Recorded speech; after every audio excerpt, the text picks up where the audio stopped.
Good morning, everyone. Thanks so much for joining us. I'm Dr. Margot Jacot, and this is the Juniper Center Thrive Live, where we have conversations about mental health for mental health professionals and everybody else, just trying to normalize the conversation about mental health and demolish the stigma. Talking about mental health ought to be like talking about anything else that's medical or anything else that's going on in your life. So that's why we're here. So today we're going to talk about a guest that this is our youngest guest ever. I'm so excited. We have Jaden Mays, and Jaden is a high school senior, I guess just graduated on the 28th of May.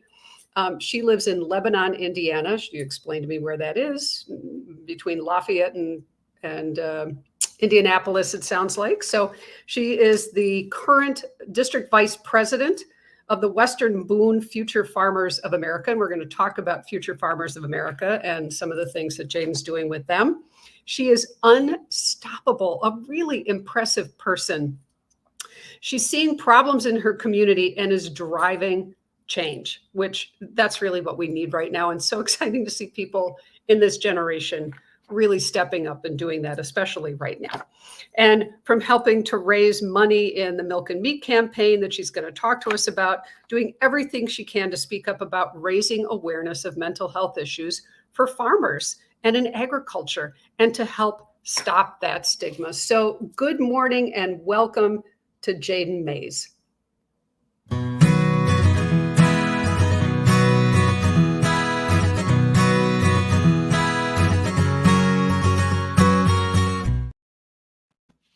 Well, hi, Jaden. Good morning. Good morning. Thank you for having me. Well, thanks so much for being here. I guess is it an hour later where you are? Or are you on the same time zone we are? Yes, I'm on Eastern time zone, so it is 10:30. 10:30 in the morning. Perfect time to be on a show talking about mental health. And for all of you who are out there, we have a comment section.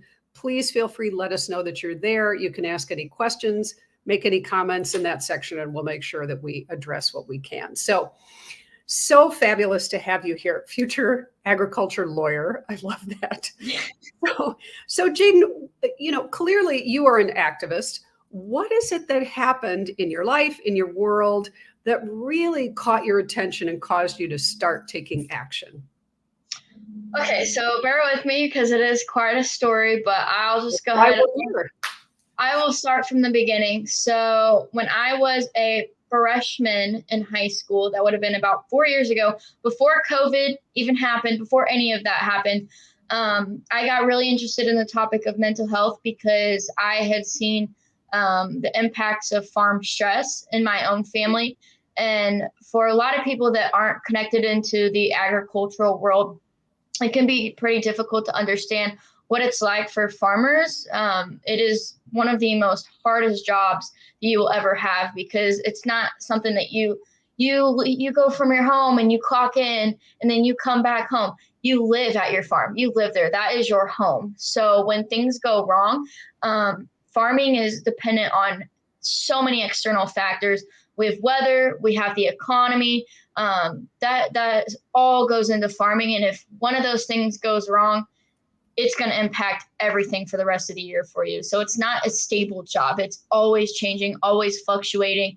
And that causes a lot of stress for farmers, especially if they get into a situation where they go bankrupt or they can't have the farm anymore and they have to sell that off.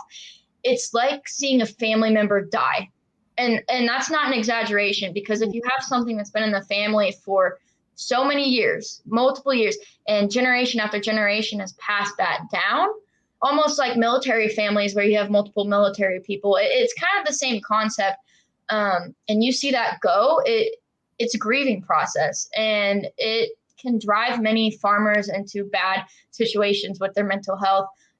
Just general stress around being a farmer, being involved in agriculture directly. It's a lot. And so I saw that within my own family, and I wanted to make a change because I live in a rural community and I attend a rural school. We're in between a cornfield and a cattle pasture.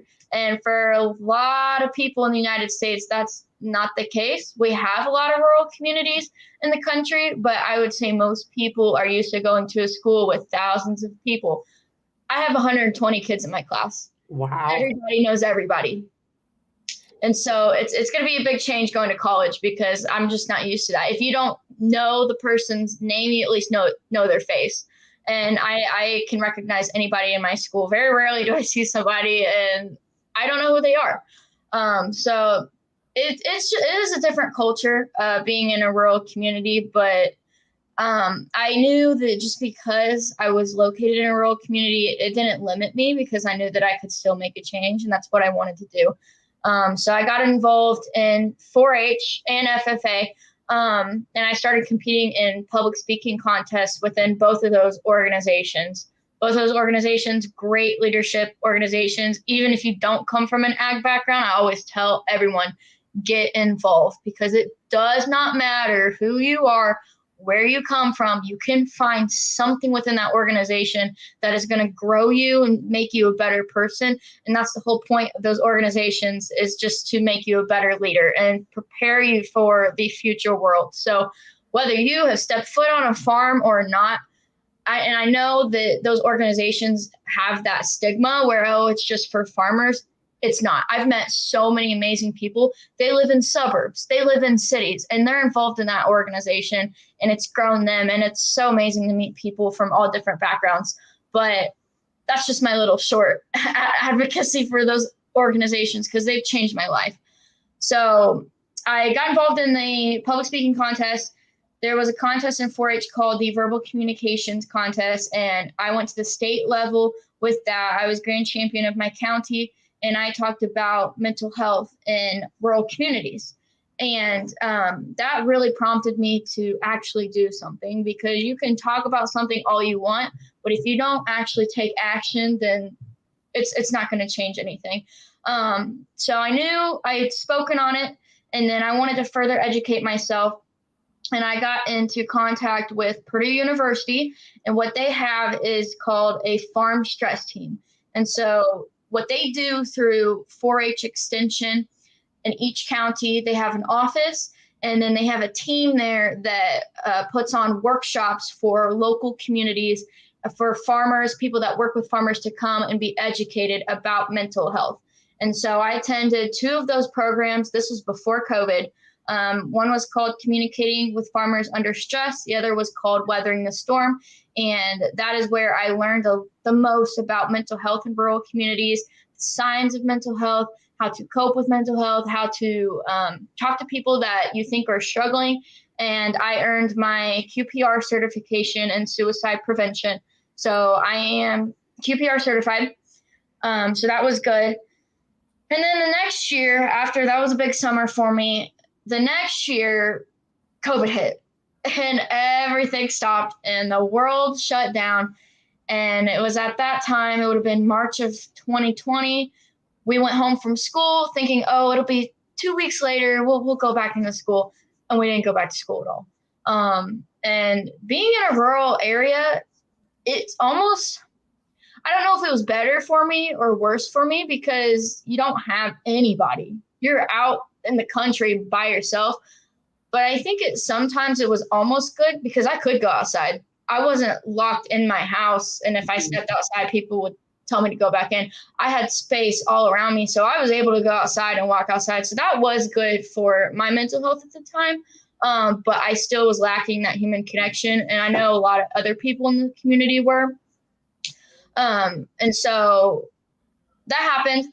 And I think it would have been April of 2020, through my FFA chapter, we kind of had a very creative idea because the economy was shutting down, and then there were people going hungry. And a lot of that was because of our processing plants, because so many of our processing plants are big, massive processing plants. And if one shuts down, that's going to disrupt the whole entire supply chain of all of our food products. So I know with Tyson chicken, we were very limited with our access to those kinds of products because these big plants were shutting down. And farmers, I don't know if anybody saw the news reports, but there were multiple farmers that were dumping milk down the drain. They had to euthanize their animals because they didn't have anybody to sell it to because all the plants were shut down. And then a lot of our fruits and vegetable farmers, they didn't have anybody to sell it to because the schools were shut down. The restaurants were shut down. Everything that you sell it to was gone. But then on the flip side of that, you had people going hungry because we didn't have the food in the grocery stores and people couldn't afford to buy these products. So you have farmers losing out on millions across the country, millions of dollars. There's food that's just sitting there being wasted. And then you have people going hungry because you don't have your middleman. And so that was a huge problem. And we wanted to do something about it. Of course, we can't save the whole country, but we can do our part in our own community. So we launched what we called the Milk and Meat campaign for Boone County. And what we did is we bought meat and dairy products for our local farmers, and we bought some other products from across the state. We paired up with Prairie Farms, and they delivered milk to our food pantries. We got in contact with about 8 food pantries. We took those products and we donated them to the food pantries. So in essence, we kind of became that middleman where we were helping out the farmers and we were helping out the people that were struggling with food access. And that, I thought that, I didn't know it would become such a big thing. We even have the governor gave us a shout out. Governor Holcomb talked about us in his press conference. So that was pretty cool. But we ended up raising almost $35,000, and people just kept donating and donating and donated. And I thought it would last, over the summer, a couple months. It lasted a whole year. We did the campaign for a year because we couldn't stop it until we had used up all of the money. So we kept buying products, kept donating them. So once school started, we went about once a month. We bought hundreds of pounds of beef from a local meat shop, and then our Prairie Farms would donate the milk to the food pantries, and we did that for a year. It was probably April from 2020, and then our last delivery was March of 2021. So that was remarkable. Yeah, that was a really good experience for a lot of people. It was a great way to grow my leadership skills and the rest of the chapter, because it wasn't just one person. We all put in the work to put this on. So that was a wonderful experience. And so after that, I got right back into the mental health topic because I had taken some time off to do the Milk and Meat campaign.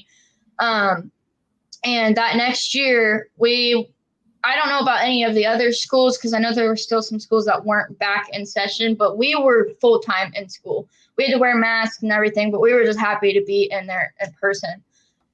And so I started writing my speech called Stop the Stigma. This was for my FFA chapter.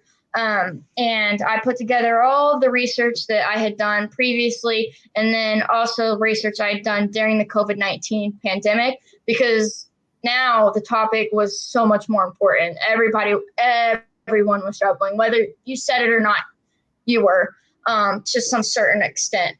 And I wrote my speech, and the day before I presented on the district level, it was announced in our school that a junior high student had taken his own life the day before. And I'd spent two years researching the topic. So that was a really, really hard day for me. And I got through the contest, and I didn't even think I'd moved on because I completely butchered the speech. And I was an emotional mess. And I didn't know him personally, but it still affected everything about what I was talking about, because it was literally the day before. And in a really topic you were talking about. Yeah, it was the topic that I was talking about. And then I found out that I had placed first, and I moved on. I ended up placing 4th at state. So there was probably about, I think, 12 people. How it works is you have all of your districts.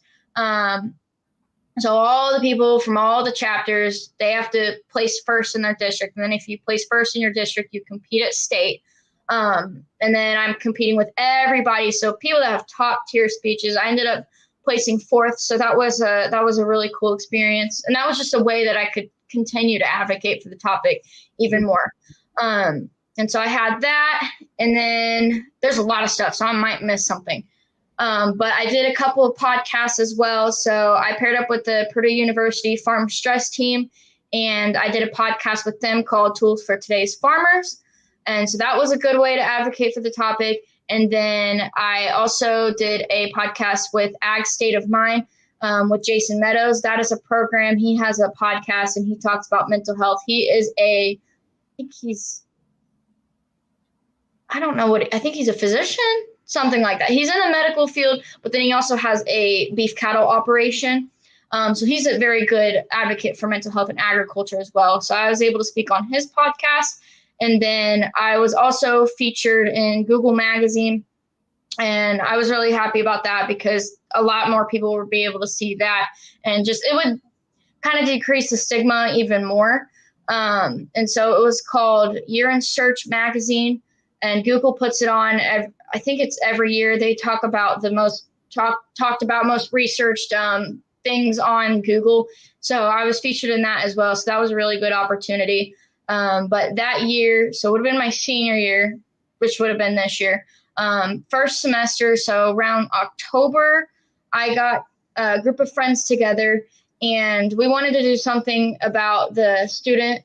It kind of prompted us that the suicide prompted us to take action because I'd done all this advocacy and I've talked on multiple media outlets. I've done all of this stuff, done my research, educated myself, talked to people, spread the word. But I knew that it was time to take action, to actually do something. So I got together a group of friends and we went to the administration and we wanted to start a mental health club. We started a club that met monthly, and our first meeting, we had 73 students in attendance. Wow. That in a school your size. I mean, all of this is phenomenal, Jaden, but wow, you knew exactly what you needed to do. Mm-hmm. We're 7th through 12th grade school. We have probably total a little over 800. We had 73 students show up to the first one. We were not expecting that turnout, but we went through the whole year. Each month we would get together during our homeroom. We would talk about one topic related to mental health. So we kind of eased in throughout the year to the harder subjects, but we started out with stress and anxiety, and then we talked about depression. And then at the end of the year, we touched on suicide. And we would have the kids, we would split up into, well, there was 4 of us leaders.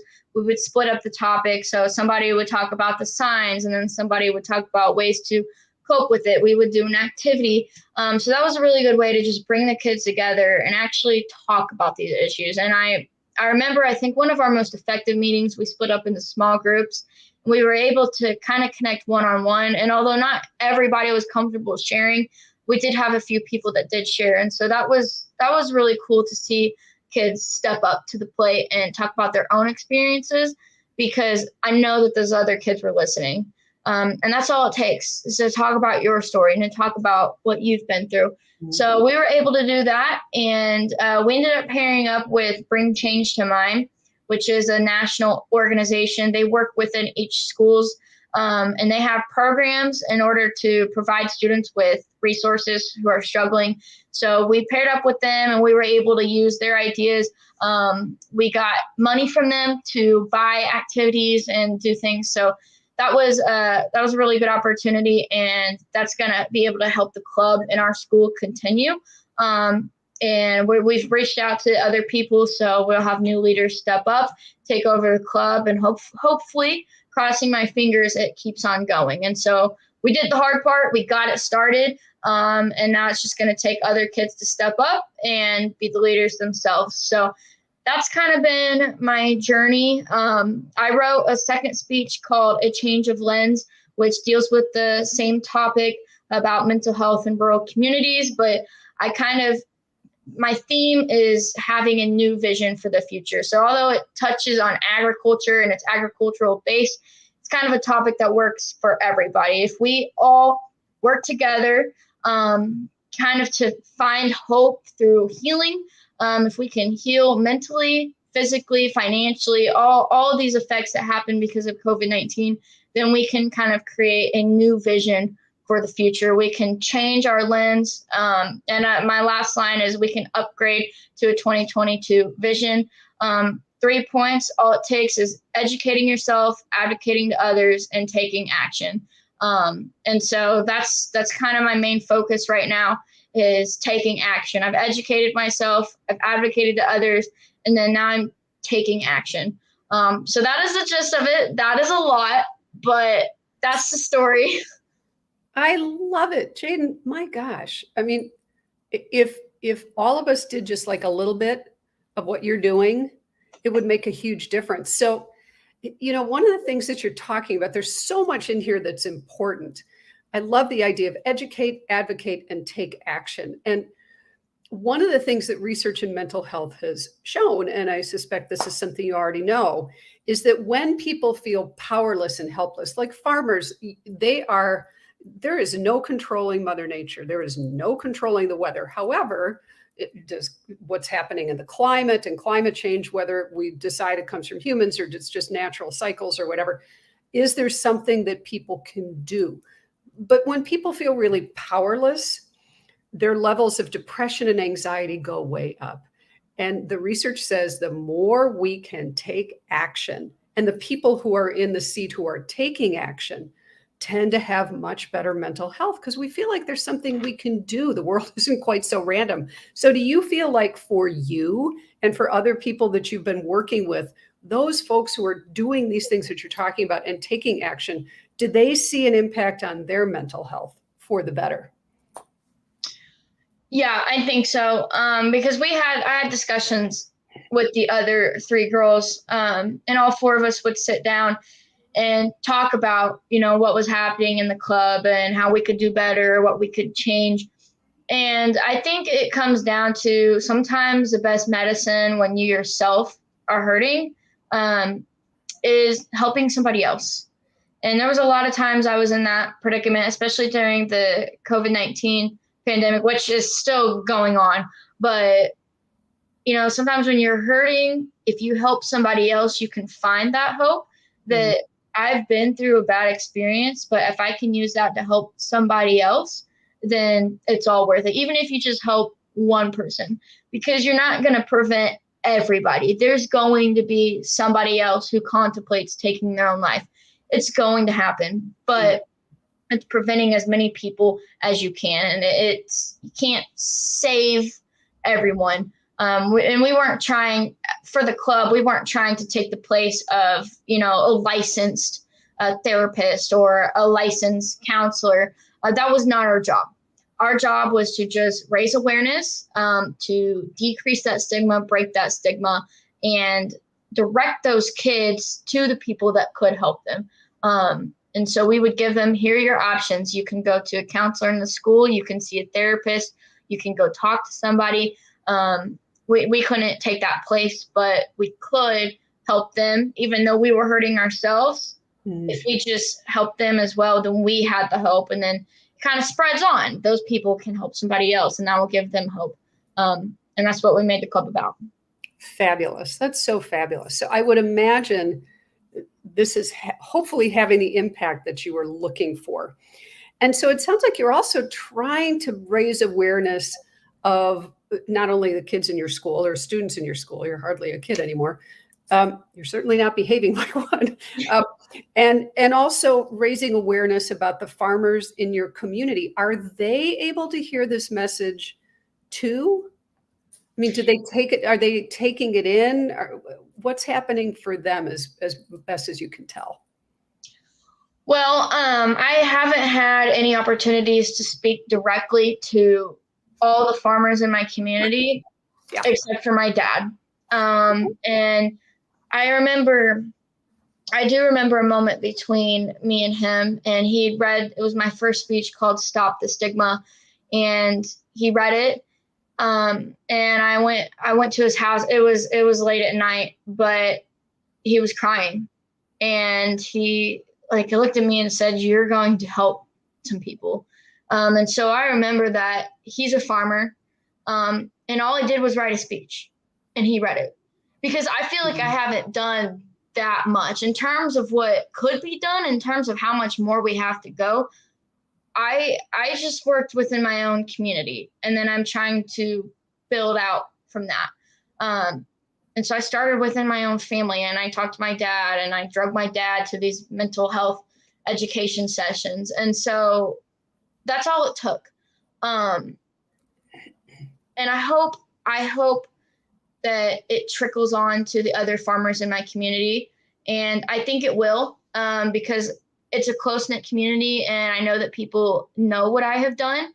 And I don't know how many other farmers have looked at what I've been doing, but for my dad, I know that he did. And I know that my dad talks to other farmers, and then those farmers talk to other farmers, and it kind of just goes on from there. So I don't know if any specific farmer has listened to my whole podcast, but I've met so many other people through my journey, people from other states, farmers from other states, that I talk to them, and they know what I'm doing. So I think my process and just my journey, hopefully it's inspiring everybody in my community, but I did this for my family first. And I know that it is impacting my family. And that is what is most important to me at this point. Of course. And Aline said, the farmers talk amongst themselves daily. Starting with your dad is a great place. Aline comes from a farm family. It's a great place to get the ripple effect in motion, which is kind of what you're talking about, because one farmer talked to another farmer. And that's what breaking the stigma is. It's people starting to have conversations. My daughter's doing this great thing. Here's some things about mental health. Oh, so Mr. Mays's daughter is doing blah, blah, blah. What a great thing. And on the conversation goes. So, you clearly have such a great heart and a great spirit. And folks like you will always feel like you're not doing enough, right? I mean, it's almost easier for the people who are doing nothing to feel like, no, nothing to be done. I can't do anything. And it's once we start doing things, we can feel overwhelmed because we see, oh, we could be doing this and we could be doing that. For folks who just want to get started, the important thing sounds like it's just do something, right? It doesn't matter if it's big or it's small, if it's for your dad or a whole community. I mean, you're doing things now statewide with the Future Farmers of America and nationally, I would assume, but starting at home and doing one thing, having one conversation can make a huge difference. So if you could give everybody who's watching, and a lot of folks watch this after the fact, if you could give them a couple of really important takeaways, what would those be? Well, I go back to my 3 points: educate, advocate, act. And with the mental health club, what was really probably the main thing that I learned through that process was the need to have difficult conversations. So you can educate yourself, research some statistics, evaluate your own mental health. You can advocate for mental health. So look up legislation surrounding mental health, advocate for those. Make a simple post on social media. Everybody has social media nowadays. So just post about it on social media. That's a great way to advocate for it. And then act. And you don't have to make this huge club. You don't have to go to the state house and lobby for legislation. Have a conversation with somebody. Look at the people in your own life. Look for the signs. Educate yourself on the signs first. But then look at the people in your own life. Look for those signs. And then if they seem to be mentally struggling, talk to them. That's all it takes. Are you planning on harming yourself? Because you are not going to plant that idea in their head of suicide or of self-harm. That person's going to be grateful that you cared enough to ask them. And you'll be grateful that you cared enough to ask them too. Mm-hmm. So if that can save a life, if a simple question can save a life, do it. Talk to the people you love and then go from there. At your workplace, whatever you're involved in, whether you go to church or whether you are in a service program, something like that, talk to those people and look at the signs of mental health, educate yourself on those signs first, and then look for them in everybody you talk to. And then it's going to be hard. It's not a comfortable question to ask, but if that can save their life, then it is all by worth it to ask them how they are doing. 110%.